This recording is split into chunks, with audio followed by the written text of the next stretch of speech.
What's up and welcome to my final summary review for the Zephyrus G16. We just got done doing a 4-hour live stream, linked in the description down below if you want to check it out. This video is not sponsored at all. I always try to be fully transparent when it comes to sponsorships. That said, this is a review unit sent to me by Asus, and I know they tested it beforehand and all that before they sent me. So I appreciate them sending it to me, but it does not impact my opinion of the laptop at all. And I am free to say whatever I want about it. First, let's go over the basics about the Zephyrus G16. So this is a 2024 redesigned laptop. We've got a CNC milled aluminum chassis on this thing that makes it thinner. We've got an OLED display, which also makes it thinner. I think the hinge can be a little tighter. It's a good quality hinge, but I wish the hinge was just a little stiffer to give it a little bit more premium feel. This thing feels very nice in the hands. We've got an Intel Core Ultra 9 185H. That is 6 performance cores, 8 efficiency cores, and 2 high efficiency cores that are basically like AI NPU cores. And because of the additional NPU cores, we actually saw a little bit less CPU performance, getting around 19,200 in Cinebench R23 when last year's version of this was getting over 20,000 in Cinebench R23. So a slight reduction in CPU performance, which is a little bit sad to see, but also you have the AI cores boosting AI tasks like, I don't know, AI generated images in maybe Photoshop or other similar AI enhanced applications. So there will be future proofing that you're getting the Core Ultra 9. And I think it's probably a pretty good trade-off if you're a content creator or any kind of creator that can potentially take advantage of the AI cores. Other tasks that you might want to be aware of that AI can help with would be like, isolating you from your webcam background is an example of a minor thing that could help you. Also, Windows Copilot is a new AI assistant for Windows that could potentially use those AI cores as well. We've got an RTX 4090 in this laptop, and this 4090 is only up to 115 watts according to Asus, but we actually saw up to 125 watts in certain scenarios in TimeSpy, very low CPU utilization scenarios. We saw additional boosting up to 125, sometimes like 128, but I think the most we saw was like 132, but that was only for a brief glimpse. I'd say on average in most games under typical gaming workloads, you're looking at 95 to 105 watts on average, probably being about 103, 105-ish watts for most of the time. Now we have 32 gigs of DDR5 X7467, and the RAM speed is not super fast, and the latency is also not amazing. I think it was 85,000 reads, like 75,000 something right, or something like that, and then 137 latency for nanoseconds, which is again not as great because we've seen over 100K for the read and write speeds and like 70 to 80 for the nanosecond response times. So I would say that the RAM on this is not super fast, and it's also soldered. So big con there, you're not going to have upgradable RAM. 2 terabyte SSD, it's SK Hynix, very, very fast score in disk mark, over 7,000, I think read, and like 6,500 write speed. Extremely fast SSD out of the box. Giant thumb up there. QHD 240 hertz OLED display that was about 414 nits brightness was the highest rating. Brightness that we tested, most of the time I was testing right around 400-ish nits. 118,000 to 1 contrast ratio is superb. Perfect blacks on here, very bright and vibrant screen overall, but you still have a little bit of bloom. You also have to worry about screen burn in because it's OLED, but as long as you put a screensaver on here, don't let the display just stay static for long periods of time, and you hide the start bar menu when you're not, you like have it auto hide. I don't think screen burn-in is something to be highly concerned about. I think the main downside to the OLED is that it's not as bright as a mini LED display, which can typically do sustained brightness like 600 nits or even like 800 or 900, depending on the laptop and the mini LED display. So overall, I love the OLED here panel. It was great for gaming. It felt very responsive in games like Apex Legends. It was excellent. No ghosting, very fast writing in the information from the display, from the game into the display. The input lag was very, very minimal. It felt very good. Let's talk competitors real quick.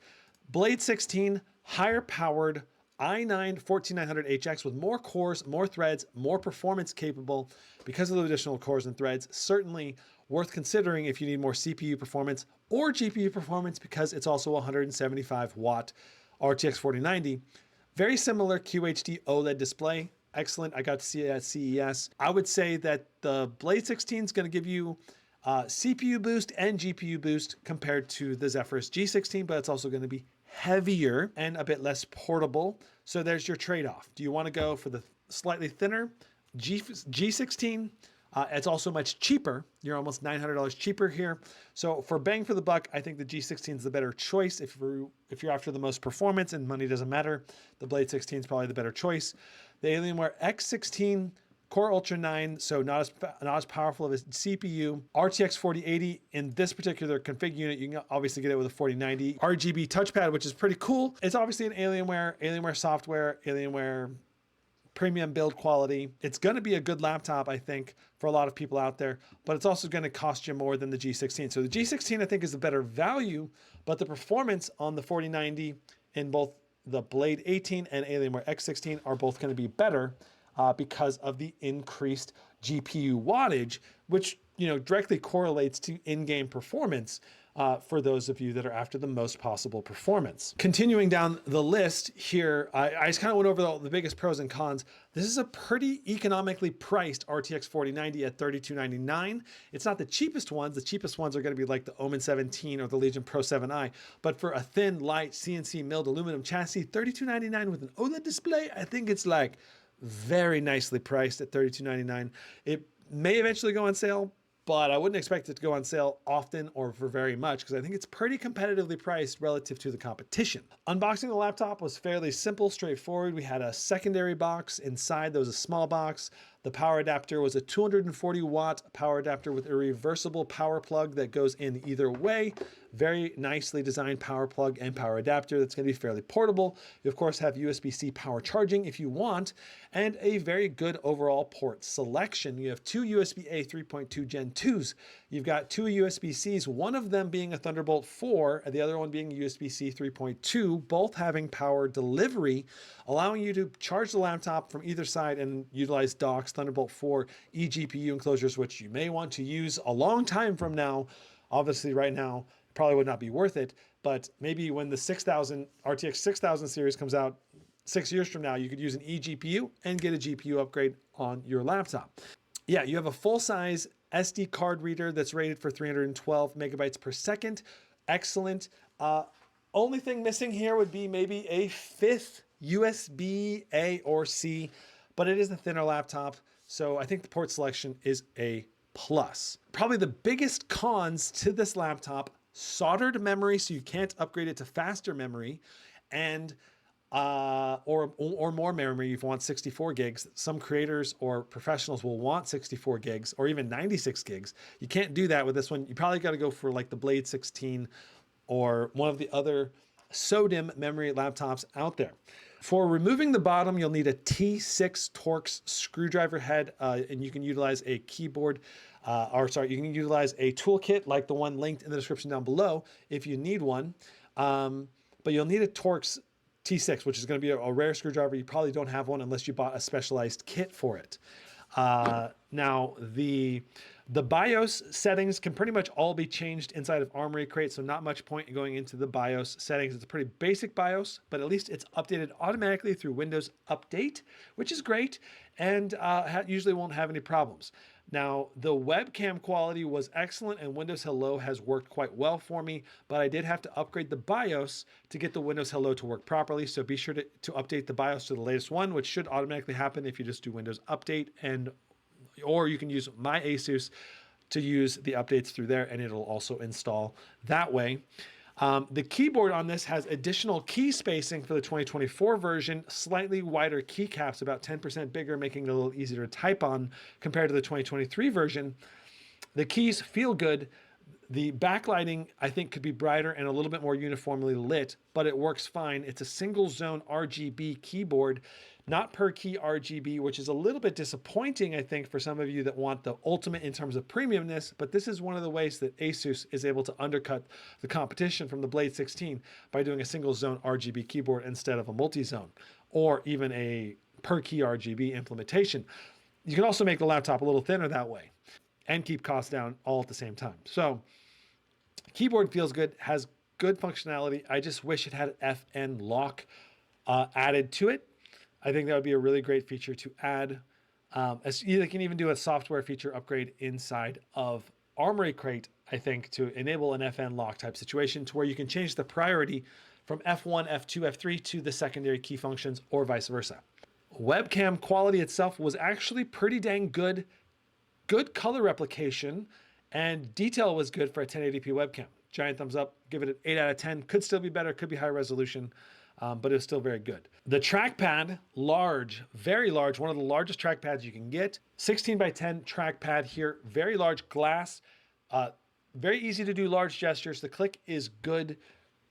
I think the click could be a little bit better, but overall it's gonna be about as good as a Windows trackpad will be. So giant thumbs up there. Laptop software, Armory Crate is pretty lightweight. It works well, no issues, fantastic. I went through a whole tutorial in the full live stream. If you want to check it out, please go check it out. Speaker test with a decibel meter. We saw almost 90 decibels of volume at different points in the songs. This laptop is bassy. It's got pretty dang clear mids and highs. It could be a little bit clearer on the mids and highs, and that would raise the rating up to match the Blade 18, but it's about as loud as the Blade 18, and it's almost as clear. The only reason it doesn't match the rating is because of the clarity, I think, could be better on the mids and highs. Very good speakers. You got upward facing and downward facing. It's going to be great for watching movies and playing games. And I didn't really even hear the fan noise very much because the speakers are so loud. They can drown out the sound of the fans when actively gaming, which is just going to be great. You don't really need headphones as much with this laptop as you typically would with a gaming laptop.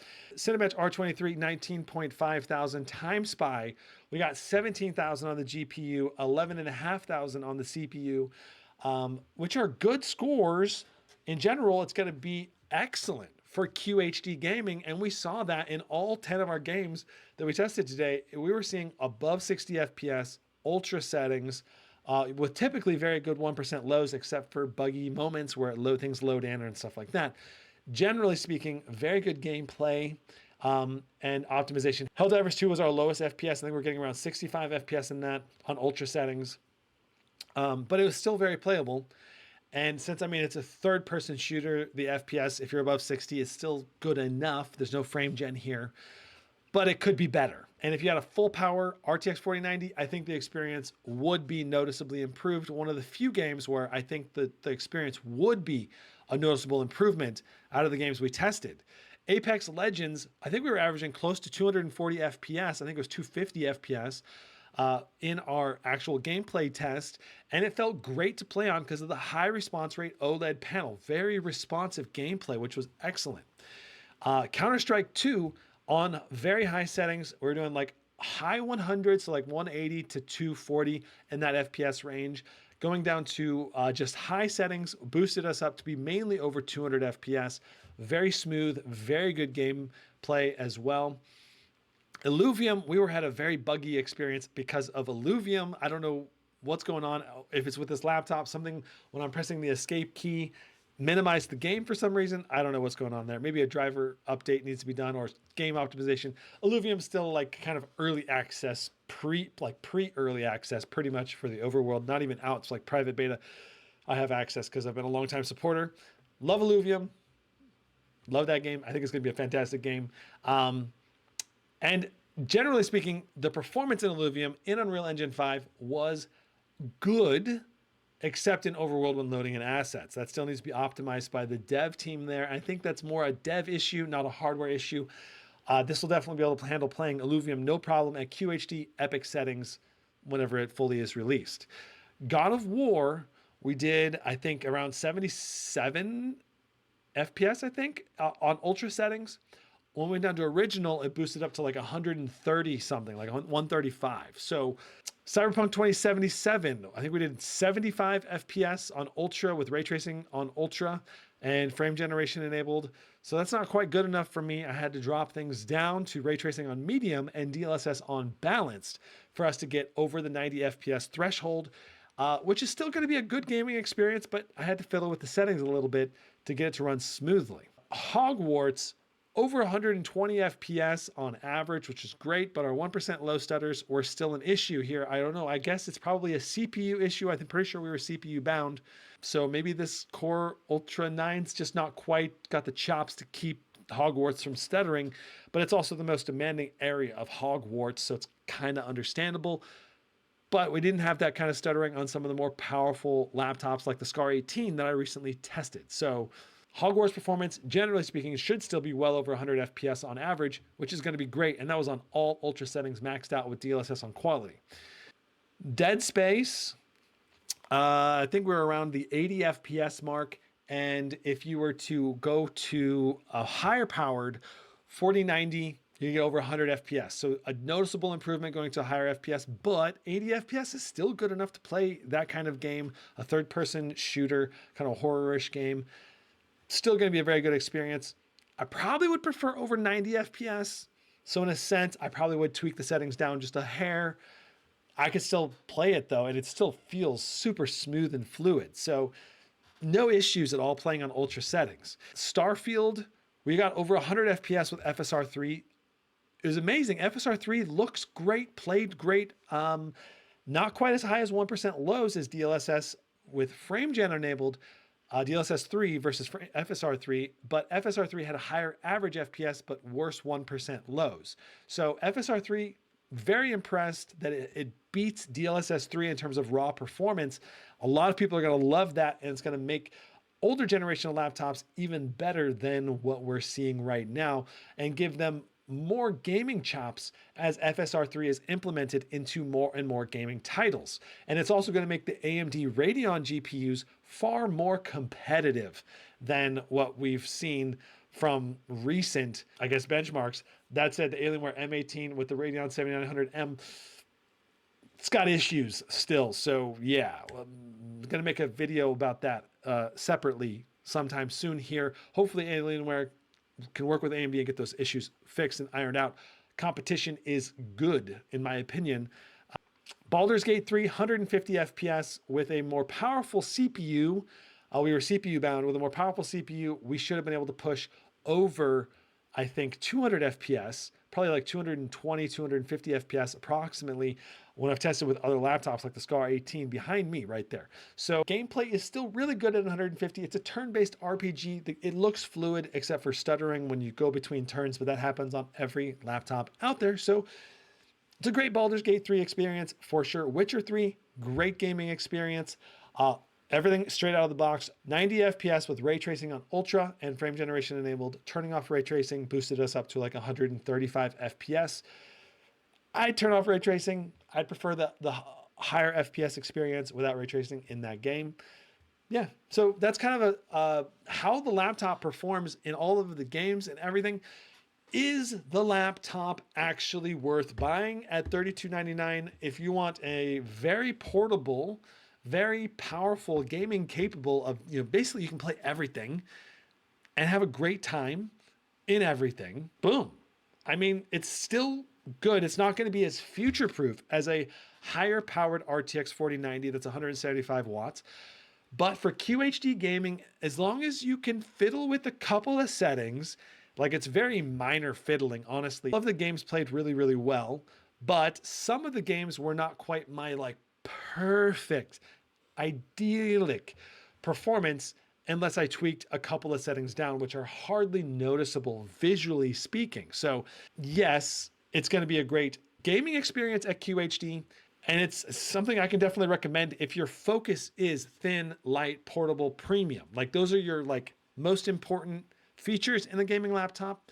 And on top of that, this is undercutting the price point for things like the Alienware X16 and the Blade 16, while at the same time providing almost all, if not all, of the same premium features that those laptops provide, except for the high-powered RTX 4090, where, yes, you're going to get, I would say, on average, 25 to 30% more performance with those laptops with a full-powered 4090.